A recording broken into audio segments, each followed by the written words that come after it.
اللہ رب العالمین والعاقبۃ للمتقین والصلاۃ والسلام علی سید الانبیاء والمرسلین اما بعد فاعوذ باللہ من الشیطان الرجیم بسم اللہ الرحمن الرحیم پڑھیے الصلاۃ والسلام علیک یا رسول اللہ، الصلاۃ والسلام علیک یا حبیب اللہ، الصلاۃ والسلام علیک یا نبی اللہ وعلی آلک واصحابک یا نور اللہ۔ فرمان مصطفیٰ صلی اللہ علیہ وسلم، جس نے مجھ پر ایک مرتبہ درود پاک پڑھا، اللہ کریم اس پر 10 رحمتیں نازل فرماتا ہے، 10 گناہوں کو مٹاتا ہے، 10 درجات کو بلند فرماتا ہے۔ درود شریف پڑھیے، اللہم صلی علی سیدنا محمد وسلم، صلو علیہ صلاۃ و سلام علیک یا رسول اللہ۔ الحمدللہ، ہم ان قریب انشاءاللہ آپ لوگوں کو جیسا کہ معلوم ہے کہ ہم سیرت النبی صلی اللہ علیہ وسلم کا درس مجمل طور پہ ہم پڑھ چکے ہیں کہ حضور نبی کریم علیہ الصلاۃ والسلام کی مکمل زندگی مجمل طور پر، اور حضور کی پوری زندگی جیسا کہ حضور کی ذات ہے، اس کو کوئی جان نہیں سکتا۔ خدا کے رسول کیا ہیں خدا ہی جانے، ہے نا۔ بعد از خدا بزرگ تو ہی قصہ مختصر۔ اعلیٰ حضرت فرماتے ہیں کہ خدا کے بعد اگر کوئی بزرگ برتر اعلیٰ کوئی ذات ہے تو کس کی ذات ہے؟ محمد رسول اللہ صلی اللہ علیہ وسلم۔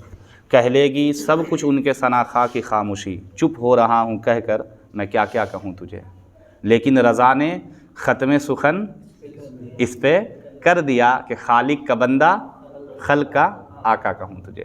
تو حضور کی ذات سراپا رحمت ہے، سراپا برکت ہے، ذات والا صفات۔ ایک ہے حضور کی سیرت اور ایک ہے حضور کی صورت۔ ہم سنی مسلمان حضور کی سیرت بھی پڑھتے ہیں اور حضور کی صورت بھی پڑھتے ہیں۔ حضور کی صورت اور حضور کی سیرت، یہ دونوں پڑھنا ضروری ہے۔ لہٰذا کیوں پڑھیں گے؟ جب تک ہمیں اور آپ کو پتہ ہی نہیں رہے گا کہ حضور صلی اللہ علیہ وسلم کا طریقہ کیا ہے، تو ہم اپنی زندگی کو بہتر کیسے بنا سکتے ہیں؟ بولیے۔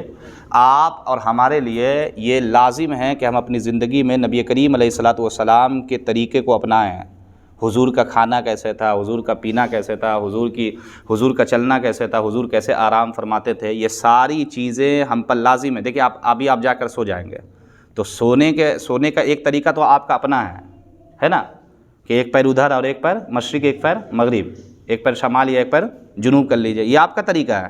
لیکن ایک طریقہ وہ ہے کہ پیارے حبیب علیہ الصلاۃ والسلام نے فرمایا کہ اس طرح سے سویا کرو، تو اگر اس طریقے سے آپ سوئیں گے تو آپ کی رات بھر جو ہے نیند بھی پوری ہو جائے گی، اور محمد رسول اللہ صلی اللہ علیہ وسلم کے طریقے پر سونے سے آپ کو ثواب بھی مل جائے گا۔ بات سمجھ رہی ہے نا؟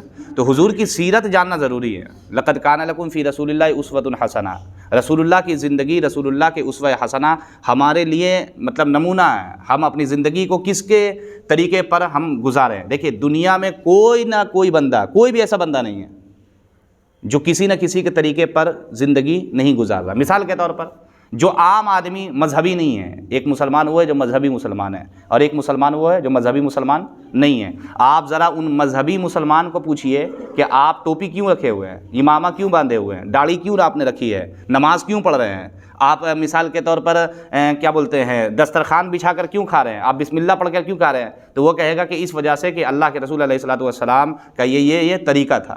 لیکن ایک آدمی وہ ہے جو دایاں ہاتھ سے پانی پی رہا ہے، ایک آدمی وہ ہے جو بایاں ہاتھ سے پانی پی رہا ہے، تو پانی دونوں ہی پی رہا ہے، پیاس دونوں کی بجھے گی، لیکن ایک وہ ہے جو محمد رسول اللہ کے طریقے کے مطابق پی رہا ہے۔ کس کے طریقے کے مطابق؟ بولیے۔ ایک آدمی ہے داڑھی رکھے ہوئے، ایک آدمی نہیں رکھے ہوئے، آپ ان سے پوچھیں کیوں نہیں رکھے آپ، کچھ نہ کچھ وہ جواب دے گا۔ ایک آدمی ہے، میں نے دیکھا اس کو کہ وہ داڑھی کا 3-4 کٹنگ اس طرح سے کٹنگ کیا ہوا ہے، تو اسے آپ پوچھیں کیوں کیے ہیں، تو کسی نہ کسی کے طریقوں کو کیا کر رہا ہے، فالو کر رہا ہے کہ نہیں کر رہا ہے؟ کسی نہ کسی کے طریقے کو کیا کر رہا ہے، اپنا رہا ہے۔ اور ہم بحیثیت مسلمان صرف ایک ہی ذات ہے جس کے طریقے کو ہم اپنائیں گے، اور وہ کس کی ذات ہے؟ محمد رسول اللہ صلی اللہ علیہ وسلم کی ذات ہے۔ جب حضور کا نام آئے تو بلند آواز سے کیا پڑھے؟ صلی اللہ علیہ وسلم۔ ہاں، حضور علیہ الصلوۃ والسلام کے نامی اسم گرامی کے ساتھ درود شریف پڑھتے رہیں گے تو برکتیں کیا ہوگی؟ ملتی رہے گی۔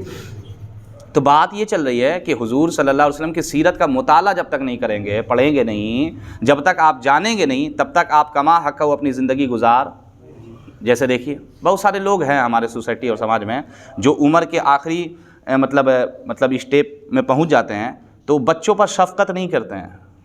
آپ کبھی کبھی غور کیے ہوں گے مسجد میں بھی کچھ ہمارے چچا ایسے ہوتے ہیں جو مسجد آتے ہیں تو مسجد آنے کے بعد وہ بچوں پر شفقت نہیں کرتے ہیں. وہ ایسا ڈانٹتے ہیں یا ایسا اپنے آپ کو رعب اور دبدبہ دکھاتے ہیں کہ لگتا ہے کہ مطلب بچہ کو مسجد میں آ کے گناہ کر دیا ہے. کبھی کبھی آپ دیکھیے گا بچے کا کام ہے بدمعاشی کرنا. بچے کا کام کیا ہے؟ کتا کا کام ہے کیا کرنا؟ زیب نکالنا، زبان نکالنا. اور آپ بولیے زبان مت نکالو تو مشکل ہے نا. اسی طریقے سے یاد رکھیے ہر ایک کا اپنا اپنا کام ہوتا ہے. بچپن کا معنی کیا ہوگا؟ بچے کا جو معنی ہے بچہ جو ہوتا ہے وہ بدمعاشی ہی کرتا ہے. ہاں بہت زیادہ بدمعاشی کرے، اگر بہت زیادہ ہی شرارت کرے تو اس کو روکنے کا طریقہ اب ہم ہی بچہ بن جائیں، ہم ہی اس کو لان تان کریں، ہم ہی اس کو مثال کے طور پر جھڑپیں، اسے ڈانٹیں. یہ اسلام کا طریقہ نہیں ہے. چہ جائے کہ آپ دوسرے کو بچے کو کیا اپنے بچے کو بھی کیسے آپ ڈیل کریں گے، آپ اپنے بچے کے ساتھ کیسے رہیں گے. میرے نبی علیہ الصلوۃ والسلام بچوں سے کیسی محبت کیا کرتے تھے ہے معلوم؟ بتائیں. تو سنیے آپ علیہ الصلوۃ والسلام بچوں پر نہایت شفقت فرمایا کرتے تھے. بولیے سبحان اللہ. کیا فرمایا کرتے تھے؟ ہمارا انداز اور ہمارا رویہ کیا. اب دیکھیے سیرت پڑھنے کے بعد فائدہ کیا ہوگا؟ سیرت پڑھنے کے بعد یہ فائدہ ہوگا کہ ہم اپنے بچوں کے ساتھ اس طرح کا رویہ بولیے رکھ سکتے ہیں. ہم دوسرے چھوٹے چھوٹے جو بچے ہیں ہم ان کے ساتھ کبھی بھی سختی مت کریں. بچہ سختی سے بگڑ جاتا ہے. ہاں ایک دم نرمی بھی نہیں ہونی چاہیے، کیا سمجھے، لیکن سختی بھی کرے تو پیار والی سختی، سمجھے. تو دیکھیے جیسے اللہ کے رسول علیہ الصلوۃ والسلام بچوں پر نہایت شفقت فرماتے تھے. بچے آپ کی خدمت میں بغرض دعا و تحنیک لائے جاتے تھے. ایک روز ام قیس بنت محسن اپنے شیرخوار بچے کو رسول اللہ صلی اللہ علیہ وسلم کی خدمت میں لائی. آپ صلی اللہ علیہ وسلم نے اس بچے کو اپنی گود میں بیٹھا لیا. اس بچے نے آپ کے کپڑے پر پیشاب کر دیا. آپ نے اس پر پانی بہا دیا اور کچھ نہ کہا. اب دیکھیں نبی رحمت علیہ الصلوۃ والسلام کے ایک شیرخوار کا مطلب دودھ پیتا بچہ حضور کے گود میں لایا گیا. حضور اس کو لیتے ہیں اور لینے کے بعد وہ بچہ کیا کرتا ہے؟ بول دیجئے پیشاب. اور آج ہمارے یہاں اگر کوئی بزرگ آدمی ہے بچہ ہٹا دو بچہ ہٹا دو کیوں؟ پیشاب کر دے گا. کیا کر دے گا؟ پیشاب. تو یہ حضور کے گود مبارک میں اس بچے کو لایا گیا اور وہ بچہ کیا کر دیا؟ پیشاب. لیکن حضور علیہ السلام کچھ بھی ناراضگی کا اظہار کیے ہیں؟ نہیں کیے. اور سنیے آپ صلی اللہ علیہ وسلم بچوں کو چومتے اور پیار کیا کرتے تھے. باضابطہ عرب میں یہ چیز اتنا معیوب سمجھا جاتا تھا، بچوں سے زیادہ پیار کرنا معیوب سمجھا جاتا تھا، لیکن اللہ کے رسول سے بچوں سے پیار کرتے. ایک روز آپ حسن بن علی امام حسن بن علی کو چوم رہے تھے. اقرا بن حابس تمیمی آپ صلی اللہ علیہ وسلم کے پاس بیٹھے تھے. دیکھ کر کہنے لگے کہ میرے 10 لڑکے ہیں. کتنے لڑکے ہیں؟ میں نے ان میں کسی کو نہیں چوما. 10 لڑکے میرے ہیں یا رسول اللہ، میں نے کبھی ان میں سے کسی کو نہیں چوما. آپ صلی اللہ علیہ وسلم نے فرمایا جو رحم نہیں کرتا اس پر رحم نہیں کیا جاتا. سوچئے پتہ کیا چلا کہ آپ کے 10 بچے ہیں تو بچوں کو چومنا، بچوں کو پیار کرنا، بچوں کے ساتھ کھیلنا، یہ بھی ہمارا اسلامی طریقہ ہے. بچوں کے ساتھ شفقت سے پیش آنا، بچوں کے ساتھ رحم دلی سے پیش آنا، بچوں کے ساتھ اس طرح کا معاملہ رکھنا. بلکہ میرے آقا کریم علیہ السلام اور سنیے ایک بدو رسول اللہ صلی اللہ علیہ وسلم کے پاس آ کر کہنے لگا کہ تم بچوں کو چومتے ہو کہ نہیں؟ تم بچوں کو چومتے ہو؟ ہم نہیں چومتے ہیں. سمجھے؟ آپ صلی اللہ علیہ وسلم نے فرمایا جب اللہ تمہارے دل سے رحمت نکال لے تو میں کیا کر سکتا ہوں؟ وہ بدو کہنے لگا کہ آپ تو چومتے ہیں ہم نہیں چومتے. تو اللہ کے رسول فرماتے جب اللہ تمہارے دل سے شفقت نکال لے، رحمت نکالے تو میں کیا کر سکتا ہوں؟ اور سنیے حضرت جابر بن سمورہ رضی اللہ تعالیٰ عنہ بیان کرتے ہیں کہ میں نے رسول اللہ صلی اللہ علیہ وسلم کے پیچھے نماز ظہر پڑھی. میں نے رسول اللہ صلی اللہ علیہ وسلم کے پیچھے کون سی نماز پڑھی؟ ظہر کی نماز. نماز سے فارغ ہو کر آپ دولت خانے کو تشریف لے گئے، یعنی اپنے گھر میں. اللہ کے رسول صلی اللہ علیہ وسلم میں آپ کے ساتھ ہو لیا. راستے میں بچے ملے، یعنی حضور صلی اللہ علیہ وسلم کے ساتھ وہ صحابی ہو لیے تو راستے میں بچے ملے. آپ صلی اللہ علیہ وسلم نے ہر ایک کے رخسار پر دست شفقت پھیرا اور میرے رخساروں پر بھی پھیرا. میں نے آپ صلی اللہ علیہ وسلم کے دست مبارک کی ٹھنڈک یا خوشبو ایسی پائی گویا آپ نے اپنا ہاتھ مبارک عطار کے صندوقچے میں سے نکالا ہو. جب آپ صلی اللہ علیہ وسلم کا گزر بچوں پر ہوتا تو ان کو آپ سلام کیا کرتے تھے. سبحان اللہ. سوچئے یہ سب چیزیں سیرت سے ملے گا آپ کو پڑھنے کے لیے. یعنی آج ہمارے ہاں کیا ہے, کوئی باپ اپنا بیٹا کو سلام کرتا ہے؟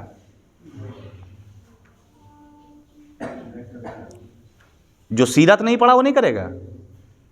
لیکن اتنا ہے کہ جو سیرت پڑھا ہوا رہتا ہے نا, جو باپ سیرت پڑھا ہوا رہتا ہے, یا مثال کے طور جو بڑا سیرت پڑھا ہوا رہتا ہے, کئی ایسے اساتذہ تھے ہمارے, کبھی کبھی ایسا ہوتا تھا پڑھتے تھے جب تو بیٹھے ہوئے نظر نہیں پڑا استاد صاحب کا, سمجھے, استاد صاحب پڑھا السلام علیکم, تو اتنا دل میں خوشی محسوس ہوتا تھا کہ ارے ہمارے استاد ہمیں سلام کر دیے. ہم بچوں کو اس کا بھی سلام نہیں بلکہ ہم گھر میں کیا سکھاتے ہیں, دیکھیں ایک ہوتا ہے سمجھے امام الانبیاء علیہ السلام کا دین بتانا بچوں کو, اور ایک ہوتا ہے کہ اپنا خاندانی ریتی رواج بتانا. ہم کیا کہتے ہیں, بیٹا تم سلام کرو. بڑوں کو سلام کرنا چاہیے, بڑوں کو سلام کرنا چاہیے, لیکن بڑوں کو بھی چاہیے کہ بچوں کو کیا کریں, بولیے, بیوی کو سلام کرنا چاہیے, بیوی کو چاہیے کہ اپنے شوہر کو کیا کرے, سلام کریں, لیکن شوہر کو بھی تو چاہیے کہ بیوی کو سلام کرے. نہیں سمجھ میں آیا؟ بولیے.